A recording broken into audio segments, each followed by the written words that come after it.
Welcome दोस्तों, स्वागत है आप सभी का हमारे इस नए वीडियो में। तो दोस्तों आज इस वीडियो के माध्यम से मैं आप सभी को तद्भव, तत्सम और पुर्तगाली एवं अरबी शब्दों की जो ट्रिक होती है, एक बेस्ट ट्रिक जो मतलब आप समझ लीजिए एग्जाम में बैठने के बाद आपको सीधा आंसर्स ही दिखेंगे, वैसे ट्रिक मैं आप सभी को प्रोवाइड करने वाला हूँ। ठीक है, तो इस वीडियो के माध्यम से आपके सारे यहाँ पे जो तद्भव तत्सम को लेकर के डाउट थे और अरबी पुर्तगाली शब्दों को लेकर के डाउट थे, वो सारी चीज़ें क्लियर हो जाएंगी। तो सबसे पहले स्टार्ट कर लेते हैं अरबी और पुर्तगाली शब्दों की ट्रिक। ठीक है, तो आप इसको ट्रिक के तरह ही लीजिएगा, काफ़ी जो ज़्यादा यहाँ पे पर्सनली ना लीजिएगा। ठीक है, तो सबसे पहले देखिए यहाँ पे आपको ध्यान रखना है, पुर्तगाली शब्द है तो पुर्तगाल शब्द तो आपको याद रखना ही है। ठीक है, और नेक्स्ट जो सबसे इंपॉर्टेंट है, आपको याद रखना है तंबाकू, क्योंकि देखिए तंबाकू पुर्तगाली ही लेके आए थे। आप में से कई लोगों को याद होगा। ठीक है, तो या तो आप तंबाकू याद कीजिए या तो अलमारी। ठीक है, सबसे ज़्यादा इंपॉर्टेंट होगा कि आप अलमारी याद करें। ठीक है, आपने पुर्तगाली के लिए एक अलमारी शब्द याद कर लिया। अब इसके बाद आप देखिए कि अलमारी में से आप देखेंगे तो अलमारी में से यहाँ पे कमीज, ठीक है, कमीज निकालने गए हैं क्योंकि उसको नहाना है। ठीक है, नहाना है तो उसने कमीज निकाल लिया है। अब उसके बाद तंबाकू तो वो लेके आए थे पुर्तगाली लोग, तो तंबाकू है। ठीक है, इसके साथ पादरी, आप इसको पैंट की तरह लीजिए कि कमीज भी निकाला, पैंट भी निकाला। उसके बाद यहाँ पे आप देखेंगे साबुन निकाला है, बाल्टी लिया है और उसके बाद फीता लिया है और फिर नहाने चला गया है। ठीक है, तो अलमारी में से कमीज निकाला है, साबुन निकाला है, बाल्टी निकाला है, फीता निकाला है और पादरी यानी पैंट निकाला है। आप यहाँ पे देखेंगे तो उसके बाद ये तंबाकू लेकर के लेकर के जो है निकल गया है नहाने के लिए। ठीक है, ये हो गया पुर्तगाली शब्दों के लिए ट्रिक।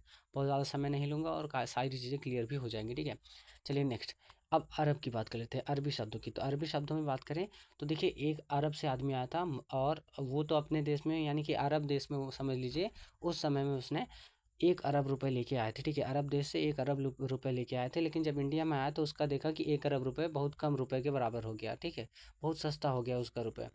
तो उसने क्या किया, वो यहाँ पे इंडिया में आने के बाद, भारत में आने के बाद बहुत ज़्यादा मजबूर हो गया। ठीक है, बहुत गरीब हो गया, वो मजबूर हुआ, गरीब हुआ, फ़कीर बन गया वो। ठीक है, उसके साथ ही आप देखेंगे तो फिर उसके बाद क्या किया उसने, कलम और किताब उठाया और कलम उठाया। ठीक है, किताब और कलम उठाया क्योंकि उसे पता चला कि इंडिया में किताब और कलम की बहुत ज़्यादा अहमियत है। ठीक है, तो उसने किताब और कलम उठाया। उसके बाद आंखों में चश्मा लगाया, उसको सही से दिखाई नहीं देता था तो उसने ऐनक उठाया, चश्मा उठाया। तो उसके बाद आप देखेंगे तो ये सब उठाने के बाद उसको जब उसको अच्छे से समझ में आया तो उसने एक मीनार बनाई। लेकिन दोस्तों मीनार उसने क्या करके, मंदिर तोड़ के बनाई थी। इसलिए ये चीज़ें फिर आज आज के समय में अदालत में गई और अगेन इस मीनार को गिरा दिया गया और फिर से मंदिर बन गया। ठीक है, तो आपको इस प्रकार से याद रखना है, एक छवि याद रखनी है। फिर आप देखेंगे तो ये आपका सारे पुर्तगाली शब्द और ये अरबी शब्द लगभग कंप्लीट हो चुके हैं और यही चीज़ें फिर फिर के पूछी जाती हैं। आप मॉक टेस्ट दीजिएगा, इनमें से शायद ही एक दो शब्द बाहर जाए, बाकी सारी चीज़ें इसी में से आएंगी। ठीक है, चलिए बेस्ट ट्रिक रहेगी अब तद्भव एंड तत्सम की। ठीक है, ये ट्रिक आपको अब हमेशा हमेशा के लिए लर्न हो जाने वाली है, इसकी मैं गारंटी देता हूँ। ठीक है, चलिए सबसे पहले आपको याद रखना है तत्सम और तद्भव शब्दों के लिए। सबसे पहले तत्सम शब्द मैं आपको दिखा देता हूँ। तो देखिए श, ये क श जो शब्द होता है, क और श से मिल के बना होता है, इससे ये शब्द जो है तत्सम में हमेशा आता है। ठीक है, 100% है कि ये तत्सम शब्द में ही आएगा। और ये स्र और उसके बाद ये वाला श, ये वाला श तो मान लीजिए आ भी जाता है तद्भव में कभी कभी, लेकिन मैक्सिमम चांसेस होते हैं कि तत्सम में ही आए। तो अगर आपको नहीं पता कुछ शब्दों का मीनिंग तो आप उसको तत्सम लगा दीजिएगा, अगर आपको उसमें श दिख जाए। ठीक है, ये वाला श दिख जाए तो भी आप तत्सम लगाइएगा, वह अगर कहीं छिपा हुआ भी दिख जाए तो भी आप इसको तत्सम ही लगाइएगा। ठीक है, और देखिए ये ज़्यादा जरूरी है, री और र की जो मात्रा है। ठीक है, ये नहीं कि री और र तो तद्भव में भी दिखते हैं, लेकिन उसकी मात्राएं जो होती हैं वो मैक्सिमम चांसेस होते हैं तत्सम में दिखने के। तो चलिए सबसे पहले मैं उदाहरण के माध्यम से आपको समझाता हूँ।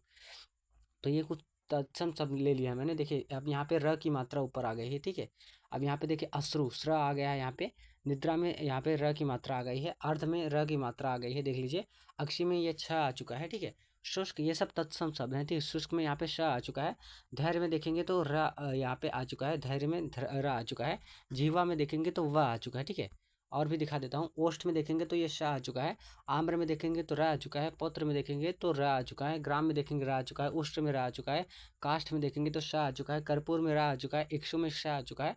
तो इसी प्रकार से सारी चीज़ें होती हैं, लगभग आपको जो देखने को मिलेंगी ऐसा ही देखने को मिलेगा। कुछ चीज़ें आपको याद करनी ही पड़ेंगी, लेकिन कुछ ही याद करनी पड़ेगा, इससे आपको बहुत सारी चीज़ें लर्न हो जाएंगी ऑटोमेटिक। ठीक है, चलिए नेक्स्ट तद्भव शब्द की बात कर लेते हैं। तद्भव शब्द में ये वाला चिन्ह जो ऊपर की तरफ होता है ये आपको देखने को हमेशा मिलता है।